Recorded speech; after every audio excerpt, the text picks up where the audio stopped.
We owe it to the fans. Those were the words we've heard all week. From the manager, from the captain, from nearly every player who stopped in front of a microphone. This was supposed to be the response, the redemption, the moment they showed pride in the badge and gave us something back after yet another season of excuses. Instead, we got that. Manchester United lost the Europa League final to Tottenham in a manner that wasn't just disappointing, it was disgraceful. Tactically passive, mentally weak, physically second best, and above it all, it felt like a group of players who never truly believed what they were saying before the match. So if that performance was what they meant by owing it to the fans, then we need to start asking serious questions, not just about tactics or substitutions, but about mentality, leadership and standards. This wasn't just about losing a final. Finals can go either way, but this was about showing up, competing, running, pressing, putting in a shift, the bare minimum, and United did none of that. In this video, we're going to break down exactly where it went wrong, from the manager's decisions to the players' lack of urgency. And that's what we, the fans, are supposed to take away from another painful night in the club's recent history. Because if that is what owing it to the fans looks like, then they really don't get it. Well, what do you say about that? Did it come as a surprise to anybody? I don't think so. Certainly didn't to me. It was always going to be... I didn't get where some people were finding the confidence to think that we could suddenly turn on a decent performance after watching us for the whole season. Bar a couple of decent performances, we've been shite from August. Why anybody could go into that game last night thinking we were going to turn that round for a one-off game, I don't understand that at all. The result, the performance was there as clear as day before kick-off because we've seen it time and time and time again. I could bang on forever about so many things, but I'm not going to because I don't want to sit here making a 20-minute long video for one thing. You don't want to watch a 20-minute video about it for another. So I'm just going to go through a couple of things that stood out to me that I feel contributed to what we witnessed last night. First of those being the team selection. The formation I'm not asked about. I'm sick to death of hearing an argument about the formation. Because if you don't pick the right players, no matter what formation you set them out in, you're going to get that. Last night, I was pleased to see Euro back, and I didn't really have much of a problem with Shaw playing. I understand why he went with Shaw, and I understand why he went with Euro. Why he went with Mazraoui at right wing back, I don't know. I've yet to see him have a good game at right wing back, and I think expecting him to suddenly turn that on last night was fanciful at best. Consequently, it meant that of a back three of Maguire, Euro and Shaw, our midfield was Mazraoui, Casemiro, Bruno and Dorgu. Dorgu I actually think was probably the most sensible selection that he made last night because I think his pace was always going to be important. His attacking intent was always going to be useful to us. But why in God's name he decided to partner Bruno with Casemiro when the only times Casemiro actually played well is when he's had decent legs around him, usually in the form of Ugarte.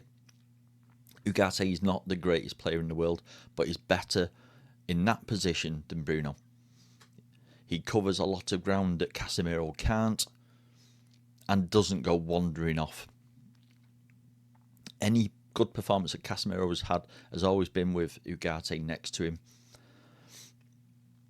And I just don't understand why he has watched us play against Sociedad, Lyon, and everybody else really. Saw how well Casemiro plays when Ugarte is next to him and thinks, you know what, I'm not going to play Ugarte in the final, and don't even bring him on for a minute. The mind boggles. And I think he put that alongside picking Mazraoui in the position he picked him.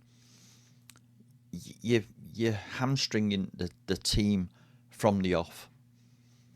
Mazraoui isn't a right wing back.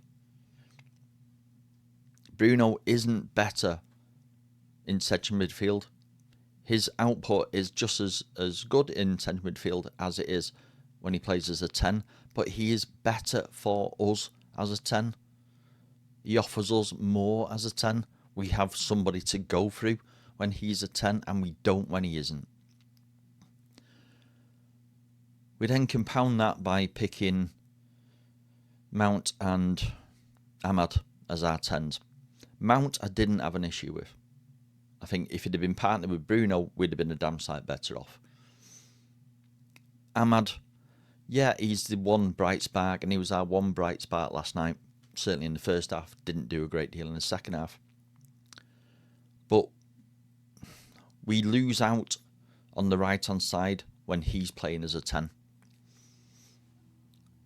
And then you've got Højlund up top, who isn't getting the ball, doesn't do an awful lot with it when he does get the ball. And you look at that and you think, how the hell are we going to score here? How are we going to cause them problems? And that's how it played out. We didn't really lay a finger on him for 90 minutes. I said to somebody, I said, it was two terrible teams playing terribly in a terrible game, and we still made Tottenham look better than us. I just can't get my head around that team selection. Whether he's just trying to be clever, whether he saw something that we didn't, whether he was expecting something that didn't materialise, I don't know. But that team selection and those players set us up for a defeat before we kicked off, because we'd made the game even harder for ourselves from kick-off than we needed to. Which leads us then to the game plan. Now, if you could see one, well done, because I couldn't. I just don't know what he was aiming for at all. We were too slow in possession. We seemed quite content to slow everything down when we were playing slowly anyway. And it just gives the momentum to the opposition. Not that Tottenham were particularly asked about making being much of an attacking threat, because they weren't. They had one shot on goal in the whole game. Other than that, Onana had nothing to do and looked nervous doing it. It was absolutely shocking. You give the momentum to teams when you play like that. I put on here, too slow, no desire, because I can't think of any better way to describe it. You give a poor team momentum needlessly. We never play like that. That is not how we play. We never have. I've been supporting United 50 years and we've never played like that. And when we do, the manager doesn't last very long. Terrible. It puts the fans on a downer. It gives us nothing to get excited about from the off. And how on earth you expect that to turn around during the game, I don't know. You set your stall out that clearly from the start, it's not going to change, no matter what you do. Speaking about change, where was he? He must have played 70 minutes before he made any changes, when everyone could see that this wasn't working after 20 minutes.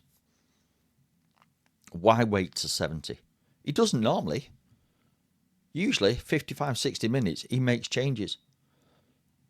But for some reason last night he thought, you know what, let's give it 70, 75 minutes before I do anything remotely positive.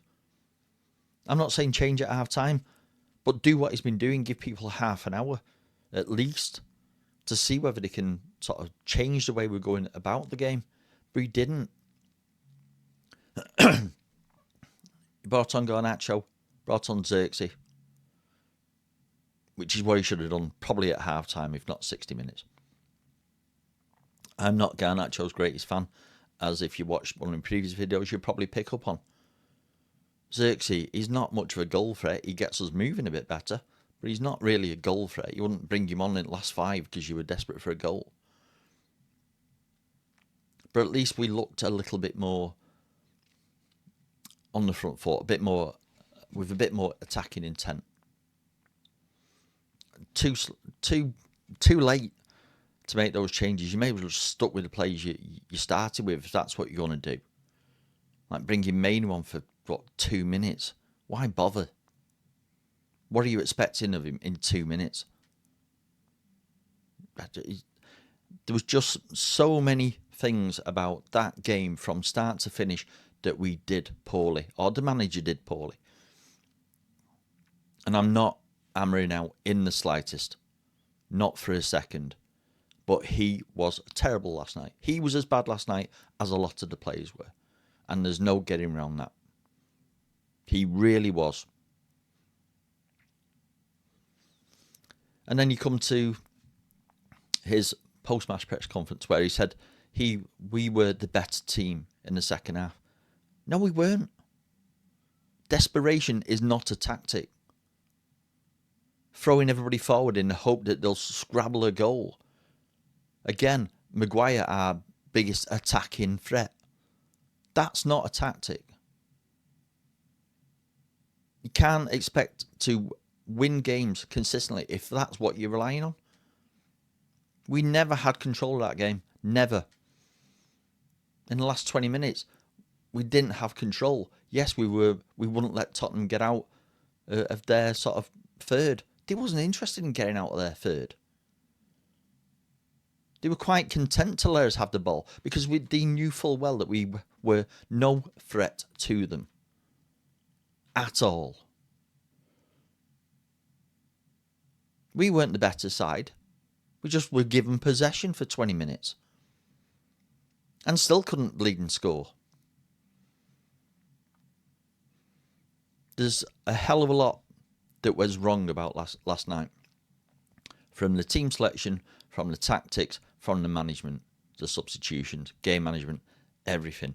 There is nothing that we could take from that game last night that made you think, well, we got beat, but I'm optimistic about the future. Absolutely nothing. Unfortunately, I've got far too familiar with this scenario over the last 2 years, 3 years. Something needs to change.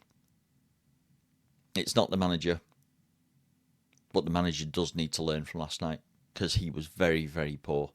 But a lot of these players should never see a pitch wearing a United top again. And I'm not just basing this on last night. Last night was just a culmination of the last 2 or 3 years. Absolute shithouses.